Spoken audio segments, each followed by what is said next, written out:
বিল্লাহি মিনাশ শাইতানির রাজিম বিসমিল্লাহির রহমানির রহিম। মজলুম জননেতা বাংলাদেশ জামাত ইসলামের assistant secretary general ATM Azharul ভাইয়ের মুক্তির দাবিতে জামাত ইসলামের নিবন্ধন ফেরত পাওয়ার দাবিতে আজকের এই বিক্ষোভ উত্তর সমাবেশের সম্মানিত প্রধান অতিথি, সম্মানিত জেলা এবং থানা নেতৃবৃন্দ, সম্মানিত তৌহিদি জনতা, আসসালামু আলাইকুম ওয়া রাহমাতুল্লাহি ওয়া বারাকাতুহু। আজকের এই মিছিলের মধ্য দিয়ে প্রমাণিত হয়েছে এদেশের তৌহিদি জনতা, এদেশের দেশপ্রেমিক জনতা আর এক মুহূর্ত মজলুম জনতা এটিএম আজহারুল ইসলামকে জেলে দেখতে চায় না। আমরা আজকে দায়িত্বহীন ভাষায় ঘোষণা করতে চাই, অবিলম্বে আজহার ভাইকে মুক্তি দিতে হবে, অবিলম্বে আমাদের নিবন্ধনকে ফেরত দিতে হবে।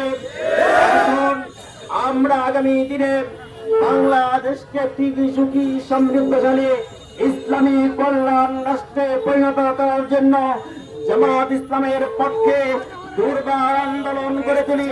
জামাত ইসলামের পতাকা তলে সমবেত হয়ে কাঁধে কাঁধ মিলিয়ে বাংলাদেশকে একটি সুন্দর সুজলা সভা ইসলামী কল্যাণ রাষ্ট্রে পরিণত করি। আগামী দিনে জামাত ইসলামের যে কোনো কর্মসূচিতে আপনাদেরকে ময়দানে থাকার আহ্বান জানিয়ে আজকের এই সমাবেশে উপস্থিত হওয়ার জন্য সকলকে ধন্যবাদ জানিয়ে আমার সংক্ষিপ্ত এবং সমাবেশ বক্তব্য এখানে শেষ করছে। আসসালামু আলাইকুম ওয়া রাহমাতুল্লাহি ওয়া বারাকাতুহু। বাংলাদেশ জিন্দাবাদ, বাংলাদেশ জামাত ইসলামী জিন্দাবাদ।